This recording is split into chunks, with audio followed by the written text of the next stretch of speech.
Hello everyone, welcome back to Plus 2 tutorial chapter solution. Today we will discuss about colligative properties.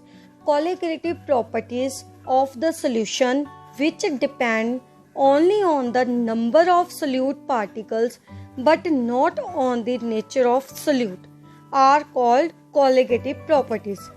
क्या है जो सिर्फ depend करती हैं, depends upon number of solute particles पे। Clear?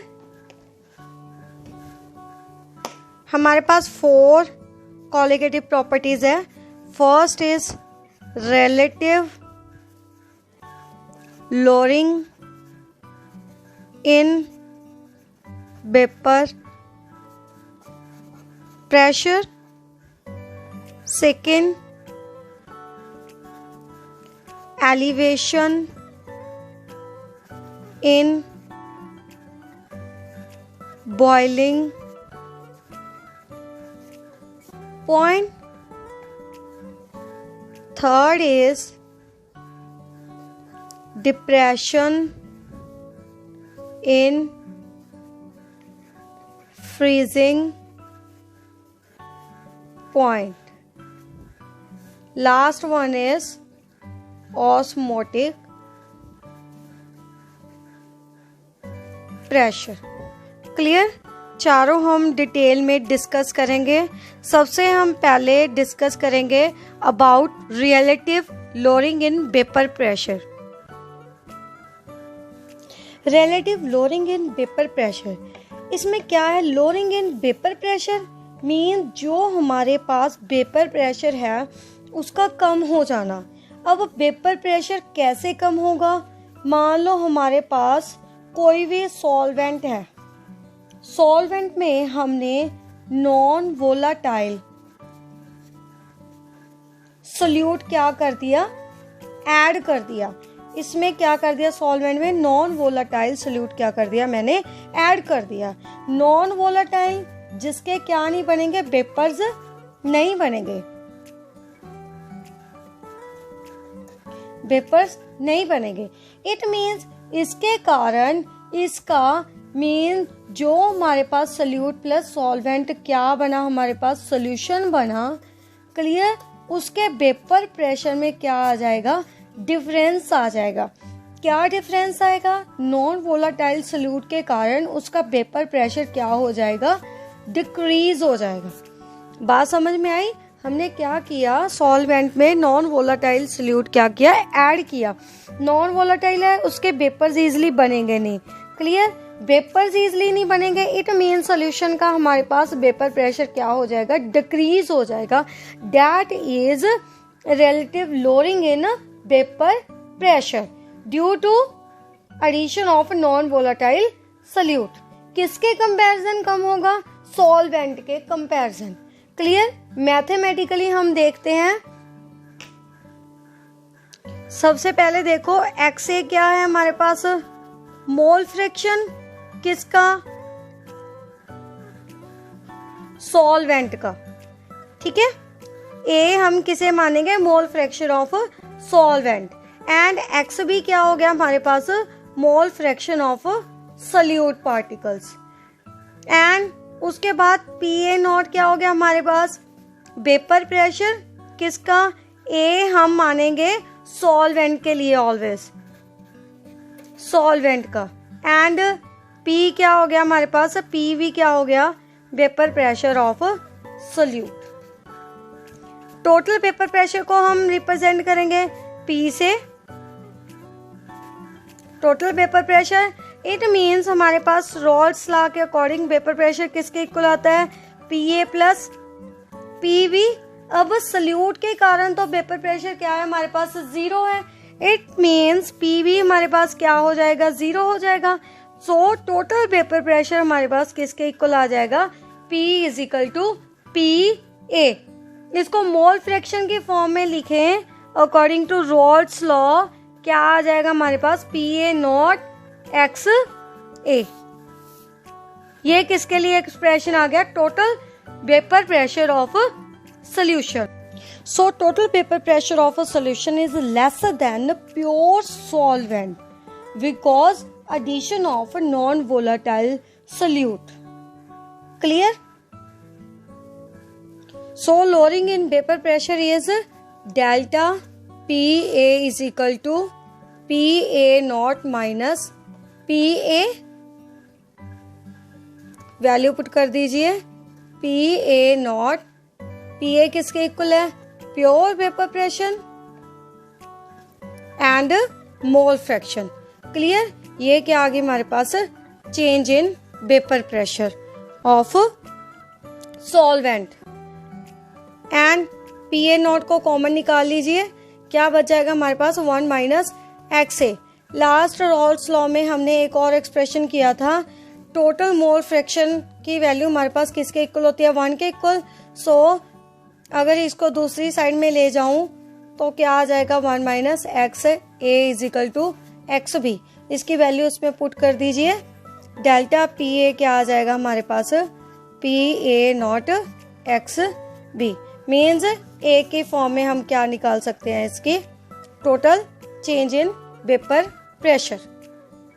And next इसकी value put कर सकते हैं हम वेपर प्रेशर की. पहले देखिए इसको दूसरी साइड में ले जाइए, delta PA upon PA not is equal to XB. Change in vapour pressure की ये वाली वैल्यू इसमें चेंज इन वेपर प्रेशर में क्या कर सकते हैं, पुट कर सकते हैं.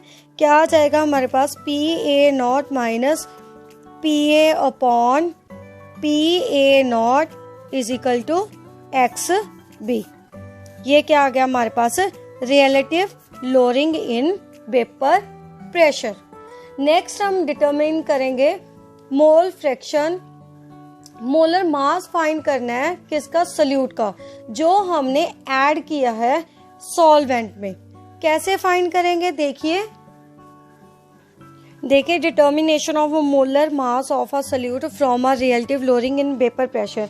लोअरिंग इन वेपर प्रेशर का हमारे पास यही वाला एक्सप्रेशन आया था. अब क्लियर, इसमें हम वैल्यू पुट कर देंगे XB की, मींस मोल फ्रैक्शन की. XB mole fraction of a B किसके इक्वल होता है, number of moles of B upon total number of moles NB plus NA. अब नंबर ऑफ मोल्स की वैल्यू निकालनी है हमारे पास. NB किसके इक्वल होता है, गिवन मास. गिवन मास को हम क्या ले लेंगे, WB अपॉन उसका मोलर मास MB. ऐसे हम B के मोल्स निकाल लेंगे, सॉरी A के निकाल लेंगे, equal to WA upon MA. इसकी वैल्यू मोल फ्रैक्शन में क्या कर दीजिए, पुट कर दीजिए. इसको इक्वेशन 1 मान लो, इसको 2 मान लो.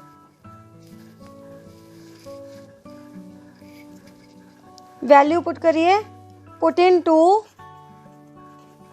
सेकेंड इक्वेशन में पुट कर दीजिए, क्या आ जाएगा हमारे पास, XB is equal to V की value WB upon MB upon WA by MA plus WB by MB. अब जो हमारे पास सॉल्यूट के नंबर ऑफ मोल्स हैं, WB बाय MB क्या है हमारे पास, लेस देन है WA बाय MA के कंपैरिजन. सो हम इसे क्या कर देंगे, निग्लेक्ट कर देंगे. क्लियर? इसकी वैल्यू क्या हमारे पास, mole fraction of a solute is less than mole fraction of a solvent. So solute की वैल्यू क्या कर देंगे, हम यहाँ पे निग्लेक्ट कर देंगे. तो हमारे पास मोल फ्रैक्शन कितने आएंगे, XB is equal to WB upon MB. इसको ऊपर ले जाइए, रेसिप्रोकल कर लीजिए, MA अपॉन WA. अब इसकी वैल्यू, मोल फ्रैक्शन की वैल्यू इक्वेशन 1 में पुट कर दीजिए. Putting the value of X B in equation 1, तो हमारे पास क्या आ जाएगा, P A naught minus P A upon P A naught is equal to W B M A upon W A M B. अब हमने क्या निकालना है, मोलर मास ऑफ सल्यूट निकालना है। मोलर मास ऑफ सल्यूट की वैल्यू एक side में रख लीजिए, बाकी दूसरी साइड में ले जाइए। मोलर वैल्यू सल्यूट की है एम बी, इसको इस साइड में ले जाइए। M B is equal to W B M A upon W A, यहाँ पे क्या आ जाएगा हमारे पास, P A naught minus P A upon P A naught. यहाँ पे हमारे पास क्या आ गया, molar mass of a solute किससे आया, from relative lowering in vapour pressure से। क्लियर। नेक्स्ट हम डिस्कस करेंगे about elevation in boiling point. Next is elevation in boiling point में क्या होता है हमारे पास, elevation in boiling point means boiling point of a liquid is the temperature at which vapor pressure become equal to atmospheric pressure। vapor pressure किसके equal हो जाए हमारे पास, atmospheric pressure के इक्वल। कैसे, देखिए फर्स्ट इसमें भी हमने क्या किया, सॉल्वेंट में नॉन वोलाटाइल सल्यूट ऐड किया, सल्यूट को प्लस सॉल्वेंट में क्या कर दिया, ऐड कर दिया, तो इसका वेपर प्रेशर क्या हो जाएगा हमारे पास, डिक्रीज। वेपर प्रेशर जब हमारे पास डिक्रीज हो गया, फिर जो हमारे पास सॉल्यूशन बनेगा उसका बॉइलिंग पॉइंट क्या होगा, हाई हो जाएगा, क्योंकि नॉन वोलेटाइल हमारे पास सल्यूट है। नॉन वोलेटाइल सल्यूट को ऐड करने के बाद इसके वेपर्स क्या बनेंगे, कम बनेंगे, लेस बनेंगे और इजीली फॉर्म नहीं होंगे। इजीली फॉर्म नहीं होंगे, इसलिए हाई टू हाई टेम्परेचर पे इसे क्या करना पड़ेगा, हीट करना पड़ेगा, ताकि इसके क्या बने, हमारे पास वेपर्स की फॉर्मेशन हो सके। क्लियर। तो वेपर प्रेशर के इक्वल आ जाएगा एटमॉस्फेरिक प्रेशर पर के equal. So boiling point of solution is higher than pure solvent. Pure solvent के कंपैरिजन सॉल्यूशन का जो बॉइलिंग पॉइंट होगा वो क्या होगा हमारे पास, high. That is a elevation in boiling point. Graph से इजीली क्लियर हो जाएगा। ग्राफ देखिए हमारे पास,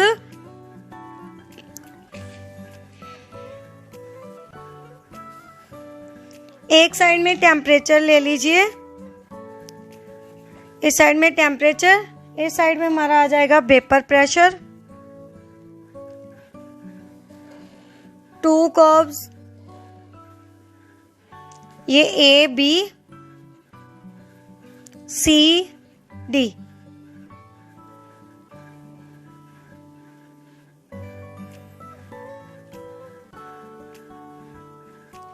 जो हमारे पास सी डी कर्व है ये सॉल्यूशन की है, ए बी है हमारी सॉल्वेंट की। इट मीन्स ए बी की ऊपर है, मीन्स उसका वेपर प्रेशर क्या है हमारे पास, हाई है। किसका, सॉल्वेंट का वेपर प्रेशर क्या है हमारे पास, हाई, क्योंकि इसमें कोई भी नॉन वोलेटाइल सल्यूट वगैरह नहीं है, जिसके कारण इसका वेपर प्रेशर क्या हो जाए, डिक्रीज हो जाए। सो जब सॉल्यूशन में, सॉल्वेंट में हम नॉन वोलेटाइल सल्यूट को ऐड कर देंगे तो सॉल्यूशन की फॉर्मेशन हो जाएगी, तो उसका हमारे पास वेपर प्रेशर क्या हो जाएगा, decrease, due to addition of non volatile solute. Next mathematical expression देखिए, delta T B change in boiling point किसके इक्वल होगी, हमारे पास है T B minus T B naught. T B है हमारे पास टेम्परेचर, ऑफ सॉल्यूशन का, एंड ये किसका है, प्योर सॉल्वेंट का। हमारे पास चेंज इन बॉइलिंग पॉइंट किसके डायरेक्टली प्रोपोर्शन है, मोल फ्रैक्शन के। मीन जितने हम नंबर ऑफ मोल्स हम ऐड करेंगे उसके अकॉर्डिंग ही हमारे टेम्परेचर पे क्या आएगी, चेंज आएगी। जितने ज़्यादा नॉन वोलेटाइल सॉल्यूट ऐड किए उतना ज़्यादा टेम्परेचर क्या करना पड़ेगा, हमें इंक्रीज करना पड़ेगा। इट मीन्स टेम्परेचर क्या है हमारे पास डायरेक्टली प्रोपोर्शन है किसके, नंबर ऑफ मोल्स के, और we can say molecules also. Temperature proportionality का साइन हटा के हम क्या लगाएंगे, के बी। के बी क्या है हमारे पास, molal boiling point elevation constant. साथ में हमारे पास क्या आ गया, M. So the elevation in boiling point is directly proportion to molal concentration of solute and therefore it is a colligative property. Clear. Delta T भी क्या है हमारे पास, डायरेक्टली प्रोपोर्शन है किसके, मोलर फ्रैक्शन के। अब मोलर की बात की है, इट मीन यहाँ पे क्या आएगी, मोलैलिटी। हमने क्या करना है, मोलर मास फाइंड आउट करना है सॉल्यूट का। उसके लिए हम क्या, कौन सा फॉर्मूला यूज करेंगे, मोलैलिटी का। मोलैलिटी स्मॉल एम किसके इक्वल होती है, mole of solute upon weight of solvent into 1000। Number of moles हम निकाल सकते हैं। क्या फॉर्मूला होता है मोल्स का, मोल का फॉर्मूला क्या है हमारे पास, given weight mass upon molar mass. Solute क्या है, सॉल्यूट के लिए हम यूज करेंगे बी। क्लियर। इसकी वैल्यू उसमें क्या कर दीजिए, पुट करके देखिए हमारे पास क्या आ जाएगा, m is equal to W B into 1000 upon M B into W A, weight of solvent. अब m की वैल्यू, मोलैलिटी की वैल्यू इस इक्वेशन में क्या कर दीजिए, पुट कर दीजिए। Delta T B is equal to K B into W B into 1000 upon M B into W B. हमने फाइंड आउट क्या करना है, molar mass of solute. M B find करना है, एम बी को इधर ले जाइए, टी बी इसकी जगह पे आ जाएगा, प्लेस पे आ जाएगा। हमारे पास क्या आ जाएगा, M B is equal to K B into W B into 1000 upon delta T B into W B. आगे हम एलिवेशन इन बॉइलिंग पॉइंट और relative lowering in vapour pressure के आगे न्यूमेरिकल्स भी करेंगे।